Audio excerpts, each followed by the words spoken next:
자, 천장에 진자를 매달아서 이렇게 P점을 이렇게 끌어올렸습니다. 자, 그리고 한 가지는 고온의 물질과 저온의 물질이 있는데요. 고온의 물질과 저온의 물질 사이에 이렇게 전기 전도성이 좋은 도체를 이렇게 연결시켰습니다.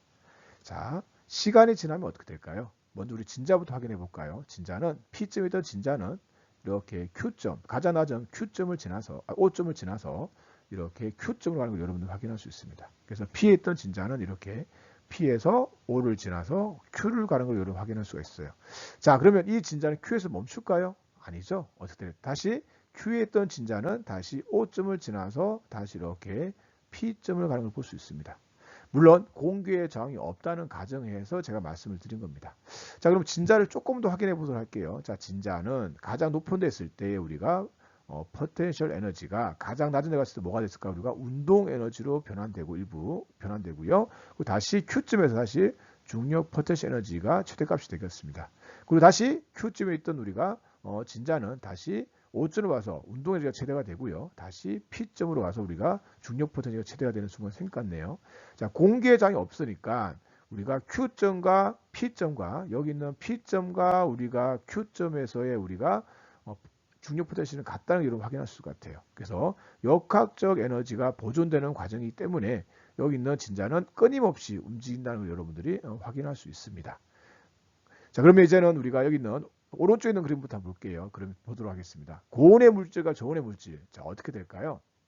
네, 고온의 물질은 온도가 어떻게 될까요? 네, 온도가 내려가겠죠. 온도가 내려가고 저온의 물질은 온도가 올라가는 걸 관찰할 수 있습니다. 이유는 무엇 때문입니까? 그렇죠. 고온에 있던 우리가 열 에너지가 저온에 있는 에너지, 열 에너지 이렇게 열 에너지가 이렇게 이동하게 되겠네요. 네, 열 에너지의 이동 때문에 현상이겠네요. 자, 시간이 지나면 어떻게 될까요? 네, 맞습니다. 시간이 지나면 고온의 물질의 온도와 저온의 물질의 온도가 같아지는 순간이 생긴다는 것을 여러분들은 확인할 수가 있어요. 자, 같은 순간이 오겠죠. 자, 그리고 시간 또 지나면 여기 있던 우리 열 에너지가 다시 이렇게 왼쪽으로 이렇게 이동을 할까요? 네, 이런 현상이 일어나지 않겠죠. 자, 그래서 우리는 진자의 운동과 공기장이 없을 때 진자의 운동과 우리가 고온의 물질과 저온의 물질에서 열 에너지 이동에 대해서 통해서 우리는 두 가지 정리를 내릴 수가 있어요. 한 가지는 역이 가능하다. 그래서 우리가 가역 현상이라고 합니다.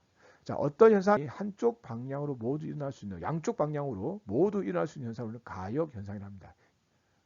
양쪽 방향 가역이기 때문에 가역 가능하다는 뜻이죠.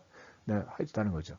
자, 확인 한번 해볼게요. 자, 우리가 여기 있는 위치 에너지가 중력 포텐셜 에너지가 뭐로 운동 에너지 바뀌었고 운동 에너지 다시 중력 포텐셜 바뀌었고 다시 운동 에너지 중력 포텐셜 에너지도 말할 수가 있고요. 우리가 여기 진자가 P에서 O를 갔다가 Q로 가고 Q에서 O를 갔다가 P로 가고 또 반대로도 왔다 갔다 할 수 있는 걸 여러분들 확인할 수 있으시죠?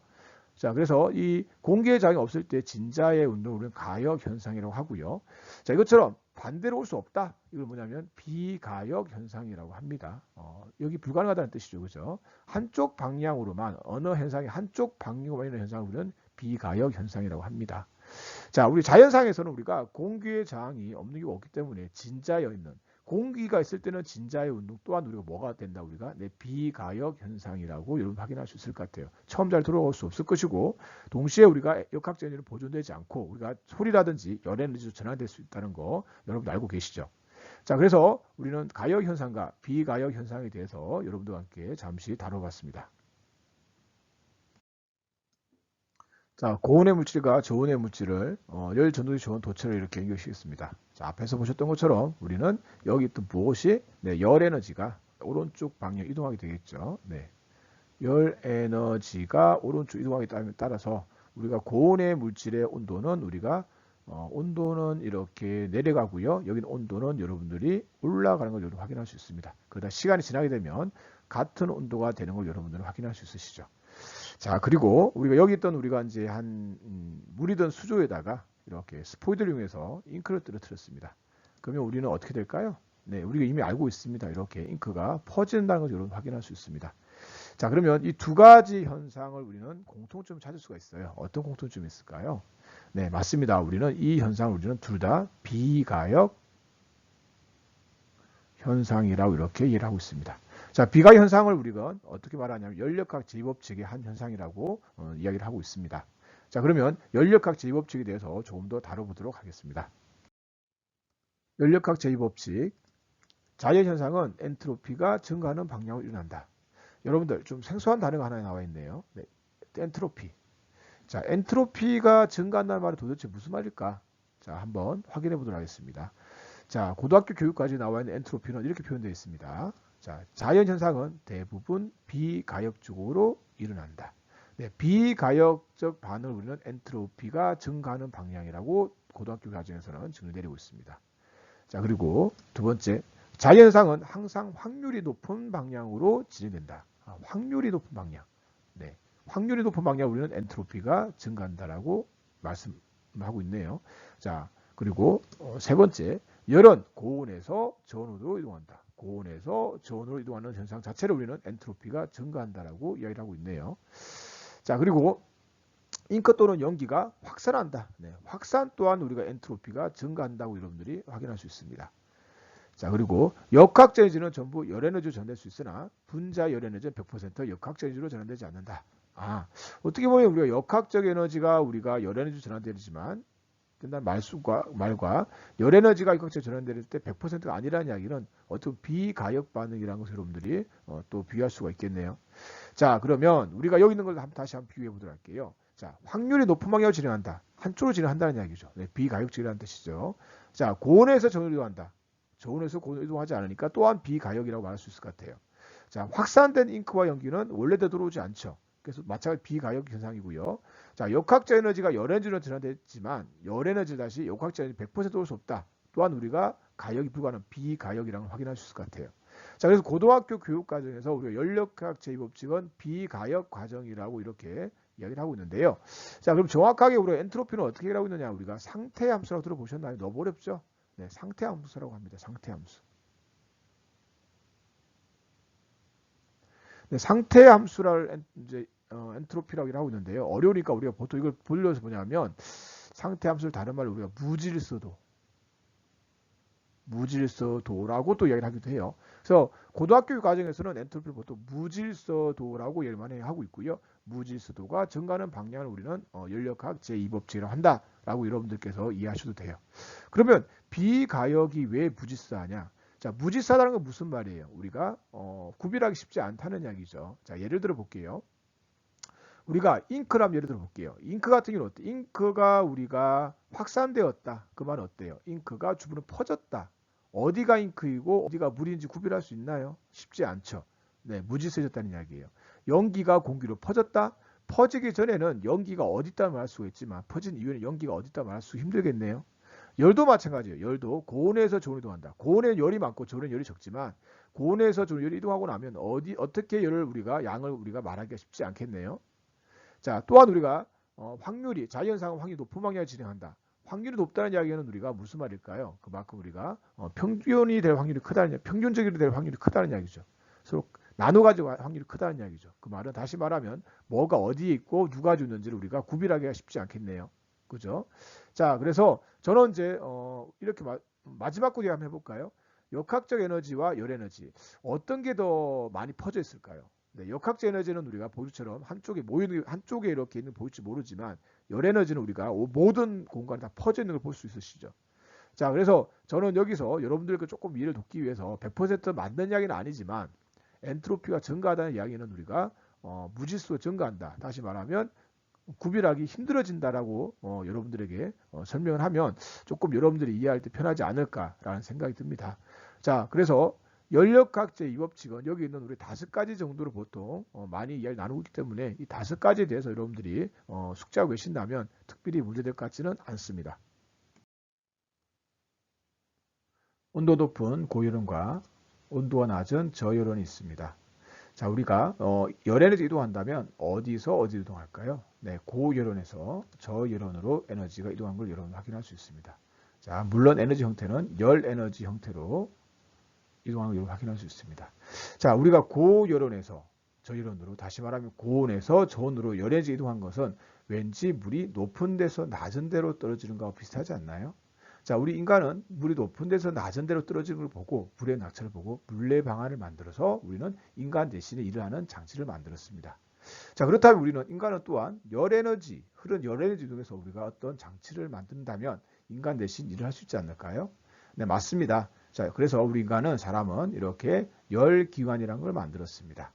자, 열기관을 통해서 우리가 흐르는 열에너지를 일부 이렇게 일을 하는데 사용하게 되는 거죠. 자, 근데 우리가 이 열을 이용해서 받은 에너지를 모두 일로 사용하면 되지만 우리 물레 방아에서 물의 위치 에너지를 모두 일로 사용할 수 없는 것처럼 우리가 또한 열기관에서 받은 고온에서 받은 열 에너지를 모두 일로 바꿀 수는 없어요. 일부는 이렇게 절연으로 이렇게 버리게 되겠죠. 자, 그러면 우리 인간은 열기관의 효율이 좋으면 좋을수록 우리 인간 더 편할 수가 있잖아요. 이거죠. 에너지도 우리가 절약할 수가 있고. 자, 그래서 이 열기관의 효율을 알 필요가 있어요. 어떤 열기관을 쓸지 선택해야 되기 때문에 우리는 이 열기관의 효율을, 열 효율에 대해서 계산했습니다. 자, 그래서 우리가 열원에서 우리가 열기관으로, 고온에서 열기관으로 주는 우리가 열량을 QH라고 이렇게 하도록 하고요. 자, 열기관에서 우리가 일부 버리는, 저리로 버리는 에너지를 우리는 QL이라고 이렇게 쓰도록 하겠습니다. 열 에너지를. 자, 그러면 열 효율은 제가 이렇게 E라고 표현 한번 해볼게요. 자, 그러면 열 효율 E는 어떻게 구할 수가 있을까요? 어렵지 않죠? 제가 받은 열량 QH분의 한 1이라고 여러분들 뭐 쉽게 만들 수 있습니다. 자, 그리고 이것을 조금 더 우리가 식을 또 바꿔본다면 우리가 W는 QH분의 받은 열량 빼기 우리가 이런 열량이라고 할 수가 있거든요. 이렇게 밖에 쉽게 쓸 수 있겠네요. 네, 여러분들께서 여기서 W에 대해서 이렇게 이해할 수 있는 이유는 우리가 에너지 보존 법칙이라고 여러분들이 확인할 수가 있죠. 자, 그래서 이 식을 계산해 본다면 우리가 어떤 값을 얻을 수 있을까요? 네, 약분되고 약분되기 때문에 1-QH분의 Q로라고 L이라고 쓸 수 있습니다. 자, 조금 더 여러분들이 확장을 한번 해본다면 이 값은요, 어떤 값보다 크냐면 크거나 같은데요. 1-TH분의 고열원의 우리가 절대온도분의 우리가 저열원의 절대온도를 나눈 것보다 크거나 같다는 걸 확인할 수가 있어요. 자, 같을 경우는 언제냐? 네, 이거는 우리가 카르노 기간이라고 가장 이상적인 우리가 열 효율이 최대인 기간에서는 우리가 같다고 할 수가 있어요. 네, 카르노 기간에서만 우리가 성립되는 등호는 성립되다 여러분들이 알 수 있습니다. 자, 그래서 우리는 열 효율을 어떻게 구하는지 여러분들은 방금 저와 함께 수업을 통해서 확인해 보았습니다. 온도가 높은 고열원에서 온도가 낮은 저열원으로 이동하는 열 에너지를 이용할 수 있는 열기관을 인간은 만들었습니다. 자, 그리고 열기관은 인간 대신 일을 하게 되겠죠. 자, 그런데 우리가 원하는 건 뭘까요? 네, 우리가 받은 열 에너지, 고온에서 얻은 열 에너지를 모두 우리가 일로 만들고 싶은 거예요. 그래서 그 말은 다시 말하면 우리가 잃어버린 열 에너지 어떻게 하고 싶다? 우리가 없애고 싶은 거죠. 자, 그렇다면 우리가 얼마나 좋을까? 효율이 최대가 되니까 그죠? 자, 그래서 우리는 구상을 합니다. 이렇게 고열원에서 우리가 저열원으로 이동하는 에너지를 모두 일로 바꿔버리는 우리가 열기관을 만든 거죠. 자, 그래서 우리가 열 효율, 여러분 기억나시죠? 네, 열 효율 E는 어떻게 됩니까? 우리가 고온에서 우리가 얻은 열 에너지 분에 우리가 한 1, 쓸 수 있겠죠? 네, 기억날 수 있을 것 같아요. 우리가 이 값이 QH였고요. 자, 그리고 이거 좀 바꿔 쓴다면 우리가 QH분의 우리가 QH-QL이었는데, 그죠? 그리고 이 값은 1-QH분의 QL이었습니다. 자, 근데 우리가 보이는 것처럼 우리가 QL이 0이거든. 이 값이 0이라고 확인할 수가 있거든요. 그래서 이 값은 없어지게 될 것이고 이 값은 우리가 어떻게 되죠? 1이 된다고 확인할 수 있습니다. 자, 그래서 우리가 퍼센트를 표현한다면 100%라고 이해할 수가 있겠네요. 자, 지금 같은 우리 열기관 우리는 제2종 연구기관이라고 합니다. 제2종 연구기관은 우리가 열 효율이 100%인 우리 기관을 제2종 연구기관이라고 하는 거죠. 자, 가능할까요? 이게 가능하다면 최선인 것 같아요. 최고인 것 같아요. 그죠? 근데 안타깝게도 이 제2종 연구기관을 만들 수가 없습니다. 그 이유는 뭐냐면 자, 먼저 확인 한번 해볼게요. 자, 우리 연력학 제1법칙에는 과연 위배가 될까요? 네, 연력학 제1법칙은 에너지 보존 법칙이기 때문에 여기는 우리가 받은 열량과 한 일이 같다면 에너지는 생성되거나 소멸되지 않기 때문에 위배되지 않습니다. 하지만 문제가 발생했어요. 그럼 연력학 제2법칙에는 위배가 될까요? 네, 연력학 제2법칙은 엔트로피가 증가하는 우리가 방향으로 자기현상이 이루어진다는 것을 여러분들은 확인하셨습니다. 자, 엔트로피는 무지수도 정돈다 말씀을 드렸고요. 그러면 이 엔트로피를 가지고 한번 접근을 해보도록 할게요. 고열원에서 QH만큼의 우리가 열연을 줬어요. 근데 그게 분산되지 않고 다시 일로 모두 간다면 어떻게 무지수도가 증가했다고 말할 수가 있을까요? 없겠죠. 그래서 제2종 연구기관은 어디에 유비된다 우리가? 네, 연력학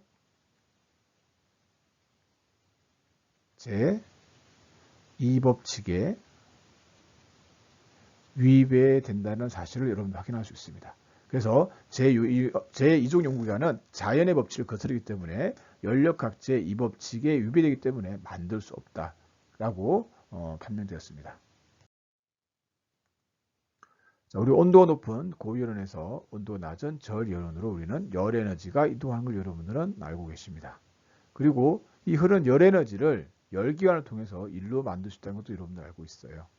자, 이 열기관은 우리가 100% 열기관을 만들 수 없는 것도 알고 계시죠. 고열원에서 우리가 QH만큼 우리가 열에너지를 받아서 우리가 열기관에서 일을 하고 그리고 QL만큼 여러분들이 버린다는 것도 알고 있어요. 자, 우리가 앞에서 배웠던 거 한번 확인해 볼까요? 자, 우리가 QL이 0인 경우는 우리가 어떤 기관이었죠? 네, 제2종 연구기관이라는 걸 확인할 수가 있었고요. 이런 경우는 없다라고 여러분들은 확인하실 수 있었습니다. 자, 그리고 우리는 앞에서 우리가 열 효율에 대해서도 배웠던 것 같아요. 열 효율 E는 어떻게 됐습니까? 네, 고온에 우리가 고열원에서 받은 QH 분의 우리가 한일 W라고 배웠습니다. 자, 그리고 우리는 또한 이 W에 대해서도 알고 있는 것 같아요. 자, W는 우리가 QH 얻은 열량 마이너스 이런 열량도 우리가 알고 있거든요. 자, 그래서 이걸 플러스 본다면 1 마이너스 QH분의 우리가 QL량도 알고 있습니다. 그리고 우리는 또한 이 값은 1 마이너스 고열원의 우리가 절대온도의 분의 저열원의 우리가 절대온도보다 크거나 같다는 걸 우리는 알고 있어요. 자, 우리가 근데 앞에서도 배웠던 것 중에 하나가 뭐가 있냐면 우리가 같은 경우에 대해서 이야기 나눴었죠. 같은 경우는 우리가 가장 이상적인 우리가 열기관, 바로 카르노 기관에 대해서도 이야기 나눴습니다. 자, 그래서 우리는 카르노 기관의 카르노 기관의 정의에 대해서 한번 더 확인하고요. 그리고 카르노 기관이 어떻게 작동하는지도 이야기 한번 나누려고 합니다. 자, 그래서 카르노 기관의 정의는 열 효율이 최대인 이상적인 기관을 우리는 카르노 기관을 하고요. 어떻게 작동하는지 우리가 압력과 부피의 그래프를 통해서 한번 이야기를 해보도록 하겠습니다. 자, 우리 카르노 기관은 1번처럼 이렇게 등온 변화를 합니다. 그리고 등온 팽창하게 되겠죠. 그리고 우리가 2번처럼 단열 팽창과 우리가 한다는 걸 확인할 수 있습니다. 그리고 3번처럼 이렇게 등온 압축을 하게 되고요. 4번처럼 단열 압축을 하게 됩니다. 자, 그러면 이 카르노 기관은 우리가 한 일에 대해서 한번 먼저 확인해 볼게요. 한 사이클 동안 한 일은 얼마큼일까요? 네, 맞습니다. 여기는 이 면적만큼 일을 했다는 걸 여러분들은 확인할 수 있어요. 이게 한 일이에요. 자, 그러면 여기는 카르노 기관이 열 에너지를 받는 경우가 있거든요. 고열원에서 받은 QH를 찾아봐야 되거든요. 어디서 받았을까요? 네, 등온 변화는 우리가 일을 하는가 동시에 외부에서 열을 받죠. 그래서 QH라는 것을 우리가 여기서 봤습니다. 자, 이번 기간 단열이거든요. 제가 단열 변화라고 여러분들께 말씀을 드렸습니다. 자, 단열 변화 외부에서를 받나요? 안 받나요? 네, 단열은 외부와 열 교환이 없기 때문에 여기는 에너지를 주고받는 게 없습니다. 네, 열량에 대해서, 열 에너지에 대해서 주고받는 게 없는 거죠. 자, 그리고 3번에서는 어떻게 될까요? 네, 3번에서는 우리는 QL만큼의 우리가 열을 방출하게 됩니다. 왜? 등온이니까. 자, 그래서 제가 1번과 3번은 제가 등온이라고 말씀을 드렸습니다. 그죠? 네, 자, 4번은 어떻게 됩니까? 또한 우리가 단열이라고 말씀을 드렸고요. 단열 압축이고요. 또한 우리가 외부와의 열 교환이 없습니다.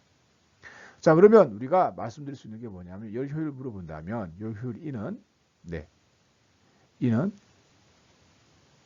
QH분의 우리가 W가 되고요. 얘는 우리가 1 마이너스